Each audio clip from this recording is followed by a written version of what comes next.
Hello, Inklux here, and today we are some rereading this first page of lore. So you guys don't have to. And there's gonna be new lore coming out, but I'll make a separate video on that. But I'm gonna read this first page. I'm gonna do the second page tomorrow, if that makes sense. Let's get into it. Adam Warlock first. In the beginning, there was darkness. The universe was no more than an endless void, a vast expanse of silent nothingness, until celestial forces shaped the stars and nurtured life into being. Just as the universe began in darkness, so did I, created within a protective cocoon from which I burst forth, fully formed.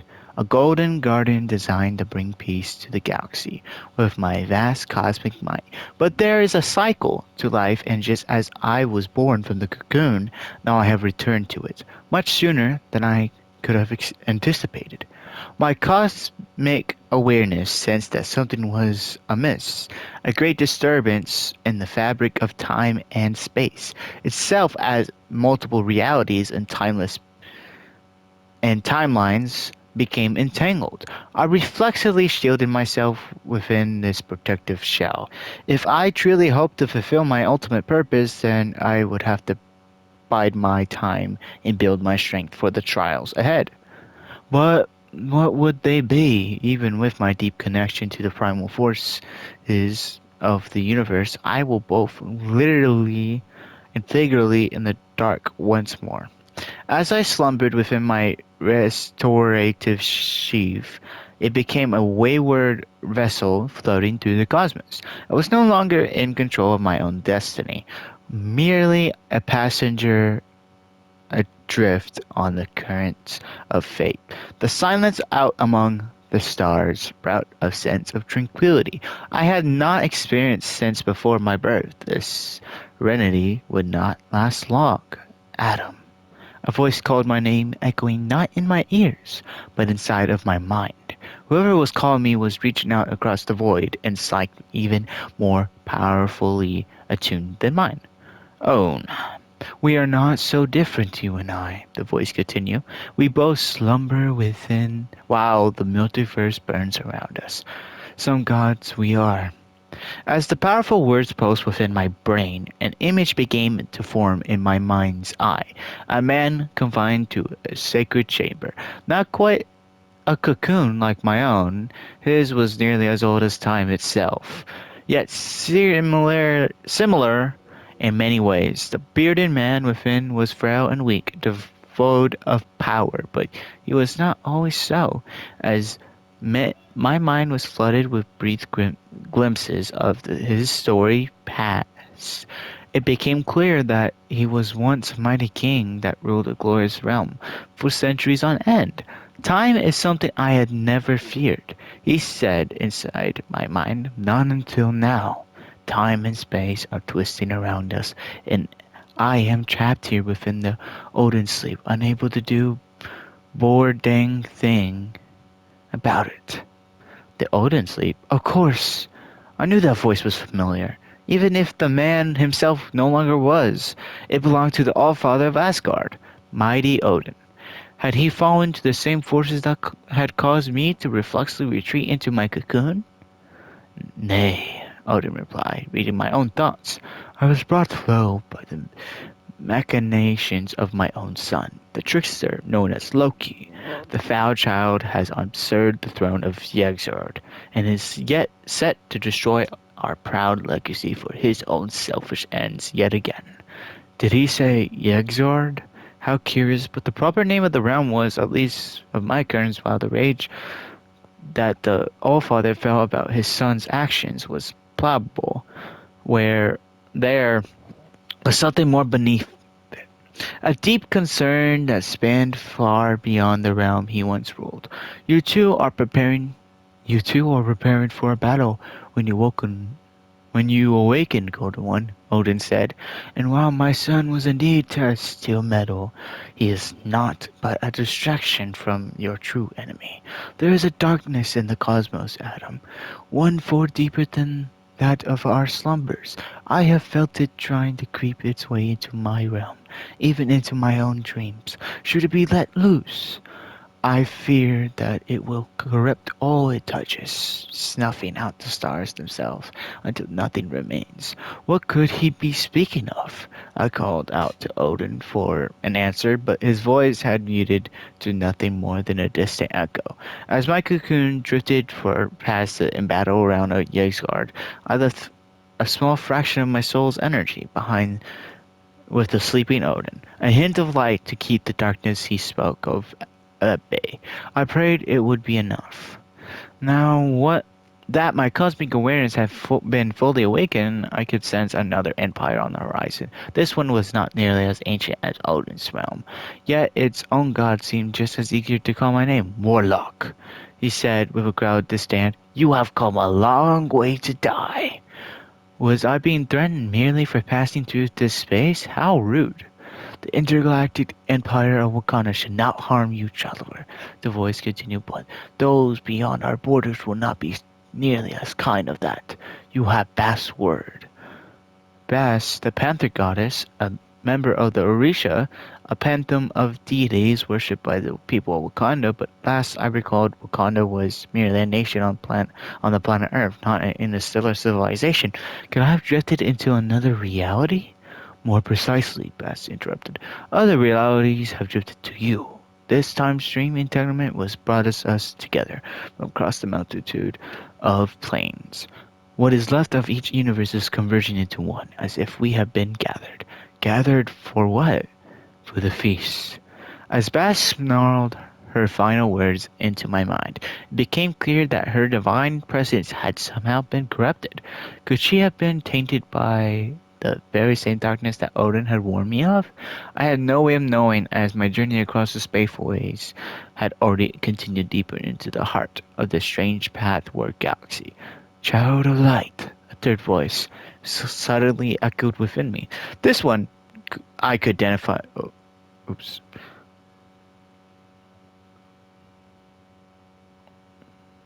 This one I could identify with hesitation. It spoke with such raw power that it could only belong to a celestial, an ancient being spawned at the dawn of time. But yet, even though its words passed through my consciousness with tremendous force, they were softer than other celestials I had encountered, muted, faded like distant memories. You would be wise to listen, lest my fate end up being yours as well. The celestial implored, though I had little choice to give it anything less than my undivided attention. As you know, we Celestials were born at the beginning of all that is, it continued, but we are not the first. Was a primordial force that came before us, a creature of pure darkness, so powerful that it could strike down any who threatened to shed light upon the endless oblivion he ruled. Even the Celestials themselves, I struggle to imagine a foe so formidable. Few can wrap their minds around the nithidity, and yet here I am, slain by his sword, with nothing left of me but an empty husk and the echoes of consciousness. But there was more than just remains of a fallen celestial. In the void beyond my cocoon, I could sense that now there was also a hint of corruption, not unlike the one that had tainted Bass. But this one was not found in the disembodied mind of the slaughtered celestial. Rather, it lingered on the great being's lifeless body, like an infected sore that had been festering for millennia. We're just gonna go with that. You feel him too, the voice echoed. His tented touch has stained my corpse for eons, but now, as time collapses around us, he has awoken once more, eager to reveal the oncoming oblivion. I have called out to others like you, great cosmic forces, ancient warriors, and even the gods themselves, for help in containing his internal blackness. But they have either retreated or succumbed to his poison. Perhaps you will fare better.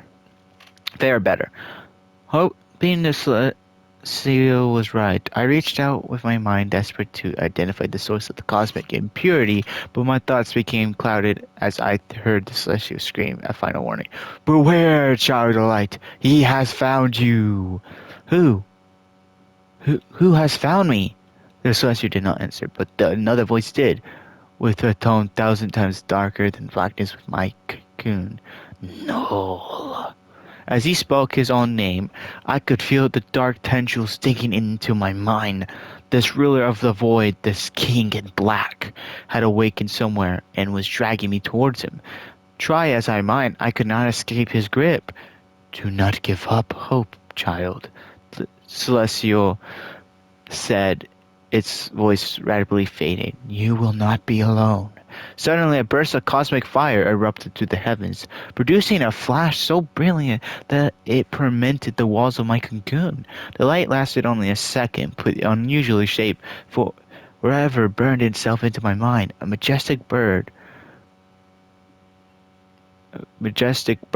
its flaming wings spanning across the cosmos. Before I could process what had happened, the vessel that was meant to protect me now hurtled through space towards a destination unknown.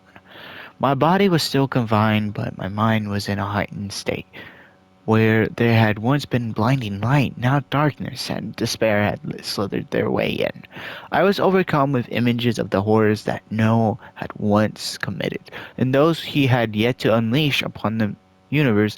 I could see his past and his future, but what of his present? That it seemed was shrouded in mystery, a void greater than Noah himself. Suddenly, my journey across the galaxy came to a violent end, as my vessel made impact against a most unusual surface. Was this a planet? No. I could feel it withering around me, as if it were alive. And more, I could feel Noel's sinister presence closer than ever. Whenever I was, he was as well. Before my cocoon could be tracked beneath the churning sea of oblivion surrounding it, a single crack appeared above me. Where before there was nothing, now there was a faintest glow, the faintest hope. I pushed through, emerging from the cocoon, to gaze the surface of a world teeming with alien life. And as my mind touched their hive mind, it all became clear. This was Clentar, the planet of the symbiotes. It was here that Noah was once worshipped as a god. It was here that his own followers imprisoned him eons ago, and it was here that he was biding his time, regaining his strength, in hopes to break free and claim his prize once more. Perhaps he dragged me here to snuff out my light before it could drown out his shadows. But he made a grave miscalculation. I broke free first as I stood upon Noel's planet-sized prison. I made a solemn vow to do anything in my power to make sure that his infinite blackness would not go unchecked. In the beginning, there was darkness, but in the end, there will be light, and I shall be the one to help it shine. Wow. Yo. Yo. I might have to make this a series because that took a long time to record. Uh, I might not be able to read all of them because that was long. Holy, that's a lot to unpack. Yo, that was really interesting. Oh, I actually accidentally touched my mic. Uh, yo, that was really good. I'm gonna read all of them. I'm gonna try to. There's new ones coming out, new lore. I never thought the lore was really good in this game, so I'll get into more. I'm probably gonna do one every day or try to, and upload it to YouTube, where you're watching it. Probably, hopefully. Um, Basically, what I'm gonna do is like do the same thing I did today. I apologize for it not being all of them. I didn't realize how long reading a lore would be. I thought it'd be simple and short, but I'm gonna do one at a time because that took like 13 minutes. But if you enjoy this, leave a like and subscribe, and have a God bless day, everyone. Inclux out.